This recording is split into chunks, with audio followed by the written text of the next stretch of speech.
Hari ini kita akan membahas buku klasik yang sangat penting, yaitu adalah Retorika Seni Berbicara karya Aristoteles. Buku ini memberikan pandangan mendalam tentang seni berbicara dan menjadi acuan utama dalam berbicara dan meyakinkan orang lain.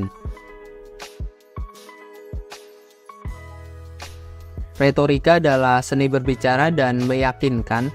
Sang penulis membaginya menjadi 3 elemen. Yang pertama etos atau kepercayaan, yang kedua pathos atau emosi, dan yang ketiga itu adalah logos atau logika. Etos berkaitan dengan kredibilitas pembicara, pathos berkaitan dengan menggugah emosi pendengar, dan logos berkaitan dengan memberikan argumen yang kuat. Retorika memiliki aplikasi luas dari pidato politik hingga iklan, presentasi bisnis, dan bahkan penulisan. Memahami elemen retorika dapat membantu seseorang berkomunikasi lebih efektif dan meyakinkan orang lain dengan lebih baik.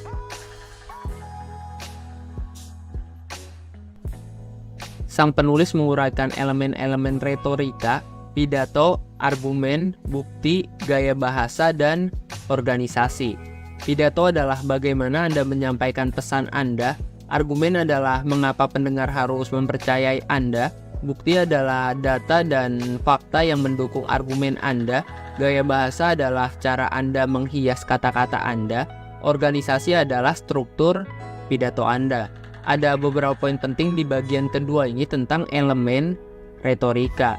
Nah, di sini kita bahas lebih lanjut ya mengenai elemen-elemennya. Tadi ada etos, ada pathos, dan juga logos. Yang pertama kita bahas tentang etos nih. Nah, etos atau kepercayaan adalah kredibilitas ya atau kepercayaan yang dibangun oleh pembicara.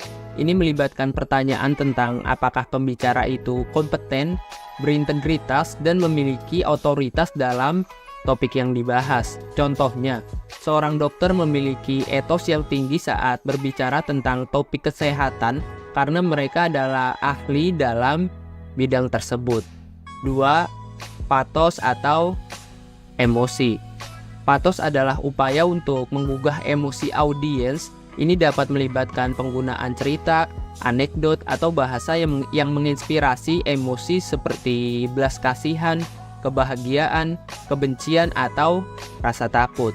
Contohnya, dalam pidato tentang bencana alam, penggunaan kisah nyata korban dengan kesedihan yang mendalam dapat membangkitkan belas kasihan dan motivasi. 3. Logos atau logika. Logos berfokus pada penggunaan bukti dan argumen yang kuat. Ini melibatkan penggunaan fakta, statistik, dan logika untuk mendukung pesan atau argumen. Dalam debat ilmiah contohnya nih, peserta harus memberikan argumen yang didukung oleh bukti ilmiah dan logika yang kokoh. Menggabungkan ketiga elemen retorika ini dapat menciptakan komunikasi yang efektif. Seseorang pembicara yang kredibel dapat menggerakkan emosi audiens dan memberikan argumen yang masuk akal dan memiliki potensi untuk mempengaruhi dan meyakinkan audiens dengan lebih efektif.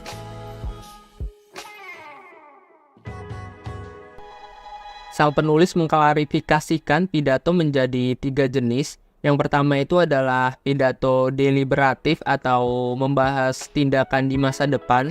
Yang kedua pidato pengadilan, membahas perbuatan di masa lalu. Dan yang terakhir itu adalah pidato perayaan, menghormati seseorang atau sesuatu. Setiap jenis pidato memiliki tujuan yang berbeda. Di sini saya akan jelaskan ya masing-masing pidatonya. Nah, pertama kita bahas mengenai pidato persuasif. Nah, tujuan pidato persuasif itu adalah bertujuan untuk meyakinkan audiens agar menerima atau mendukung pandangan, pendapat, atau tindakan tertentu. Ini sering digunakan dalam kampanye politik, pemasaran, atau debat. Karakteristik debatnya itu adalah pidato persuasif harus menggunakan argumen yang kuat, bukti yang relevan, dan teknik retorika seperti etos, pathos, dan logos. Untuk meyakinkan audiens, biasanya pidato persuasif juga mengakui argumen lawan dan mencoba meresponnya. 2. Pidato informatif. Tujuan pidato informatif memiliki tujuan utama untuk menyampaikan informasi atau pengetahuan kepada audiens tanpa berusaha meyakinkan atau mempengaruhi mereka. Ini sering digunakan dalam presentasi bisnis, ceramah, atau pidato pendidikan.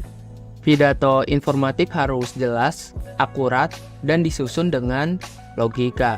Pembicara perlu menggunakan ilustrasi, contoh, atau visualisasi untuk membantu audiens memahami informasi yang disampaikan.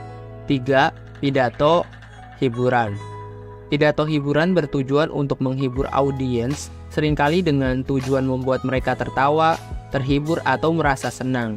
Pidato hiburan biasanya digunakan dalam acara seperti stand-up komedi, pidato pesta, atau acara hiburan. Pidato hiburan sering mengandalkan humor, cerita lucu, anekdot, dan gaya bicara yang menarik. Pembicara berusaha menciptakan suasana yang santai dan menyenangkan. Selain ketiga pidato di atas, ada juga berbagai jenis pidato lainnya seperti pidato inspiratif, pidato penyambutan, atau pidato pengantaran. Pilihan jenis pidato yang tepat sangat tergantung pada konteks, audiens, dan tujuan yang ingin dicapai oleh pembicara.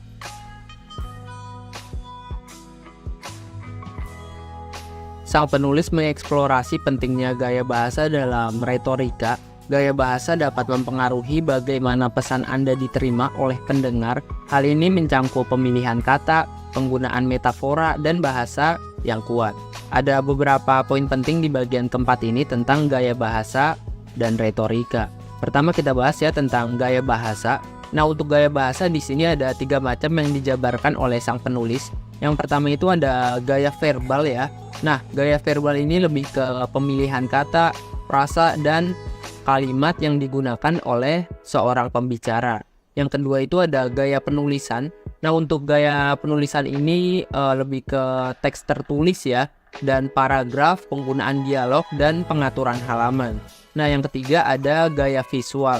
Seperti namanya, gaya visual ini lebih ke tampilan visual ya, seperti penggunaan huruf tebal, miring, atau informasi visual lainnya, atau gaya visual lainnya. Nah, selanjutnya ada retorika nih. Tadi udah kita bahas ya beberapa retorika seperti ethos, pathos, dan juga logos. Nah, ada tambahan nih, yaitu adalah kairos. Apa itu kairos? Kairos ini mengacu pada saat yang tepat, bagaimana sebuah pesan disampaikan pada waktu yang tepat atau dalam konteks yang relevan. Misalnya, sebuah pidato politik yang merespon isu-isu terkini. Jadi kairos itu lebih ke waktunya ya, bagaimana sebuah pesan disampaikan pada waktu yang tepat. Itu kata kuncinya. Nah, gaya bahasa dan retorika sering digunakan bersama-sama untuk mencapai efek yang lebih besar dalam komunikasi. Penggunaan kata dan kalimat yang tepat dalam gaya bahasa serta penggunaan elemen retorika dapat membuat pidato atau tulisan menjadi lebih meyakinkan, efektif, dan memikat bagi audiens. Retorika seni berbicara karya Aristoteles adalah panduan yang tak ternilai tentang seni berbicara dan meyakinkan. Ia memecahnya menjadi elemen-elemen yang mudah dipahami sehingga siapapun dapat mempraktikannya. Ingatlah, retorika adalah alat yang kuat dalam berkomunikasi dan mempengaruhi orang lain. Ada beberapa kata menarik nih dari sang penulis ya untuk kita, yaitu adalah harapan adalah mimpi dari seorang yang terjaga. Saya Ahmad NH. Terima kasih.